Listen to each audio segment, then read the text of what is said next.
गांव की कच्ची सड़क पर सुबह की रोशनी अभी पूरी तरह फैली नहीं थी। धुंध के हल्के पर्दे में दूर से एक छोटा सा ढाबा दिखाई देता था। इस ढाबे का नाम था चौधरी का ढाबा। गरम पराठों, तंदूरी चाय और भाप उड़ाते सालन की खुशबू से हर आने जाने वाला ठहर जाता। चौधरी महताब सिंह का ये ढाबा गांव की मशहूर जगह थी। ढाबे के बिल्कुल बगल में एक पुरानी हवेली थी, जो अब किसी हद तक टूट फूट चुकी थी। वही हवेली थी मनु की ससुराल। मनु की शादी को अभी 1 साल भी पूरा नहीं हुआ था। वो शहर में पली बढ़ी एक सीधी सादी मगर ज़हीन लड़की थी। शादी के बाद उसे गांव के इस माहौल में ढलने में वक्त लग रहा था। इसका शौहर राजन ढाबे के मालिक का इकलौता बेटा था। शुरू में मनु को ये जानकर अजीब सा लगा कि इसके शौहर का घर एक ढाबे के साथ है, मगर रफ्ता रफ्ता उसे एहसास हुआ कि यही ढाबा उनके घर की रोजी रोटी का जरिया है। सास चौधराइन जी सख्त मिजाज औरत थी। मनु के हर काम में खामियां निकालना जैसे उनका शौक था। कभी कहती, ये किचन तेरे शहर वाला पार्लर नहीं, यहाँ काम करना पड़ता है। कभी कहती, तब बहू है, मलका नहीं। मनु चुपचाप सब सुनती रहती। वो जानती थी कि जवाब देने से बात बढ़ जाएगी। ढाबे पर सुबह से शाम तक रौनक लगी रहती। राजन दिन रात मेहनत करता, मगर सास को लगता वो अपनी बहू के चक्कर में ढाबे से दिल हटा रहा है।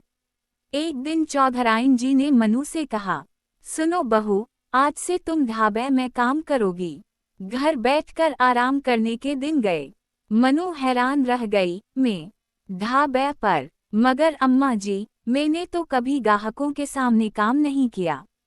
चौधराइन ने तनज से हंसते हुए कहा, तो क्या हवा, जब शादी की थी तब तो कहती थी सब सीख लूंगी।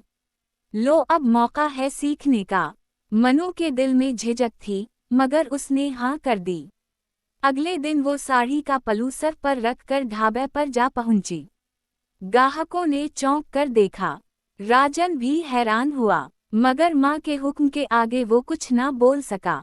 शुरू में मनु से बहुत सी गलतियां हुईं। सालन में नमक ज्यादा, चाय में दूध कम, कभी प्लेट गिरा दी। कुछ ग्राहक हंसे, कुछ ने मजाक उड़ाया, मगर मनु ने हिम्मत ना हारी। वो हर दिन कुछ ना कुछ नया सीखने लगी। 2 हफ्तों बाद ही इसकी चाय और पराठे के चर्चे होने लगे। एक दिन एक ट्रक ड्राइवर बोला, भाई राजन, अब तुम्हारे ढाबे की चाय में वो जायका है जो कहीं नहीं। भाभी का हाथ खास है। राजन ने फख्र से अपनी बीवी की तरफ देखा, मगर माँ के चेहरे पर हल्की सी खफगी थी। चौधराइन के दिल में एक अनजानी चुभन-सी रहने लगी। बहू की तारीफ इन्हें बर्दाश्त नहीं होती थी। रात को वो बोली, राजन, तुम्हारी बहू के चक्कर में ढाबा बहू का नाम ना बन जाए। लोग कहेंगे राजन कुछ नहीं करता, सब बहू के बल बोते पर चल रहा है। राजन ने नरमी से कहा, अम्मा, बहू भी तो घर की है, अगर वो अच्छा काम करे तो फख्र की बात है। मगर चौधराइन के दिल में जिद बैठ गई। चंद दिन बाद इन्होंने मनु से कहा, बहू, कल से तो ढाबे पर नहीं जाएगी। औरत का ढाबे पर बैठना ठीक नहीं लगता। मनु ने खामोशी से सर झुका दिया। अगले दिन ग्राहकों ने पूछा, अरे भाभी कहाँ हैं? आज चाय में वो मज़ा नहीं। राजन ने बहाना बना दिया, तबीयत ठीक नहीं है। मगर हकीकत ये थी कि चौधराइन ने उसे रोक दिया था। रात को राजन और मनु छत पर बैठे थे। मनु ने आहिस्ता कहा, राजन जी, मैं आपकी माँ से उलझना नहीं चाहती, मगर जो काम मैंने शुरू किया था वो अधूरा छोड़ना बुरा लगता है। राजन ने इसके कंधे पर हाथ रखा, तुम फिक्र ना करो, वक्त आएगा तो सब ठीक हो जाएगा। वक्त गुजरता गया। कुछ महीने बाद करीबी हाईवे पर एक बड़ा रेस्तोरां खुल गया। वहाँ नई नई डिशेस, एयर कंडीशनिंग हॉल और जदीद सर्विस थी। गांव के बहुत से लोग वहाँ जाने लगे। चौधरी के ढाबे पर ग्राहक कम होने लगे।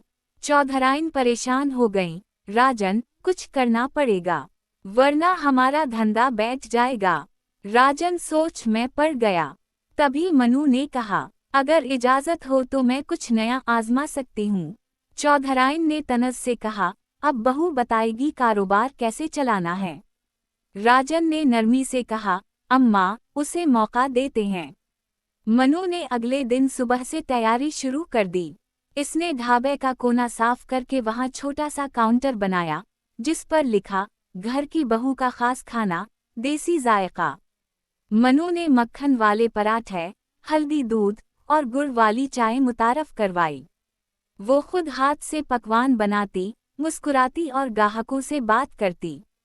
इसके नरम लहजे और सफाई ने सबको मुतासिर किया। कुछ दिनों में ही चौधरी के ढाबे पर रश बढ़ गया। राजन के चेहरे पर खुशी थी, मगर चौधराइन अब भी खामोश रहती। एक दिन वो चुपके से ढाबे पर गईं और देखा कि मनु एक बूढ़ी औरत को कुर्सी पर बिठाकर खुद पानी पिला रही है। वो औरत बोली, बेटी, तुम्हारा दिल बहुत नरम है, खुदा तुम्हें खुश रखे। चौधराइन के दिल में कुछ पिघल सा गया। रात को वो मनु के पास आए। बहू, आज तुमने जो किया वो बहुत बड़ा काम था। मुझे फख्र है कि तुम मेरी बहू हो। मनु ने उनके पाँव छुए और बोली, अम्मा, मैं हमेशा आपके आशीर्वाद से काम करना चाहती हूँ। इसके बाद चौधराइन ने खुद कहा, बहू, कल से ढाबे की सारी जिम्मेदारी तुम्हारे सुपरद। मैंने सारी उम्र मेहनत की है, अब तुम्हारे सलीक़े से आगे बढ़ने का वक्त है। मनु के चेहरे पर आंसू झलक गए। वो खुशी से भर गई। वक्त गुजरता गया। चंद महीनों में ढाबा न सिर्फ गांव बल्कि आसपास के शहरों में भी मशहूर हो गया। अब इसे लोग मनु ढाबा कहने लगे। राजन ने नए साइन बोर्ड पर लिखवाया, चौधरी ढाबा, बहू के हाथों का जायका। चौधराइन जब भी वो बोर्ड देखती, मुस्कुरा देती। उनके दिल में अब फख्र और सुकून था। एक दिन एक रिपोर्टर आया। इसने मनु से इंटरव्यू लिया। आपने कामयाबी का राज कैसे पाया? मनु ने नरमी से जवाब दिया, मैंने सिर्फ इतना किया कि हर काम दिल से किया और अपने बड़ों की इज्जत रखी। अगर सास बहू एक दूसरे को समझ ले तो घर और कारोबार दोनों चलते हैं। कहानी का वक्त आगे बढ़ता है। चंद साल बाद मनु और राजन के 2 बच्चे हो गए। ढाबा अब एक छोटा सा रेस्तुरां बन चुका था। वहीं एक गोशे में अब भी पुराना चौल्हा जलता था, जहां चौधराइन कभी कभी बैठकर पराठे बनाती थीं। एक दिन एक औरत आई, जो नई नवीली बहू थी। वो मनु के पास आकर बोली, भाभी जी, मेरी सास मुझसे खुश नहीं, मैं क्या करूं? मनु ने मुस्कुरा कर कहा, पहले उनकी बात दिल से सुनो, जिद छोड़ दो। वक्त के साथ दिल बदल जाते हैं। मैं भी कभी तुम्हारी तरह थी। वो औरत हैरान हुई, क्या आपकी सास भी नाराज रहती थी? मनु ने हंसकर कहा, हाँ, मगर आज वो मेरी माँ से ज्यादा प्यारी हैं। चौधराइन दरवाजे से सुनती रहीं। उनके चेहरे पर मुस्कुराहट थी और आंखों में नमी। रात को इन्होंने राजन से कहा, बेटा, मैंने अपनी बहू को बेटी बनने में देर कर दी, मगर खुशी है कि इसने मुझे माँ बनने का मौका दिया। राजन ने माँ के हाथ थामे, अम्मा, आप जैसी माँ हर बहू को मिले। मनु अंदर से मिठाई ले आई। इसने दोनों के मुंह में एक एक टुकड़ा रखा। आज मेरा ढाबा नहीं, मेरा घर कामयाब हवा है।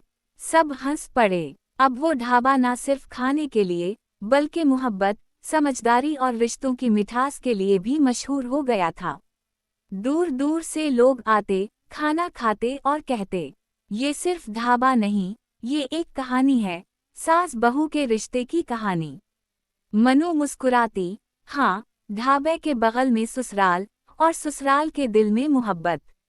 और वो चौल्हा, जिस पर कभी बहू की हदिया जलती थी, अब खुशबुओं से महकता रहता था। अखलाकी सबक, सास बहू का रिश्ता अगर समझदारी, सब्र और मोहब्बत से निभाया जाए तो वो घर जन्नत बन जाता है। इज्जत और भरोसा हर रिश्ते की बुनियाद हैं।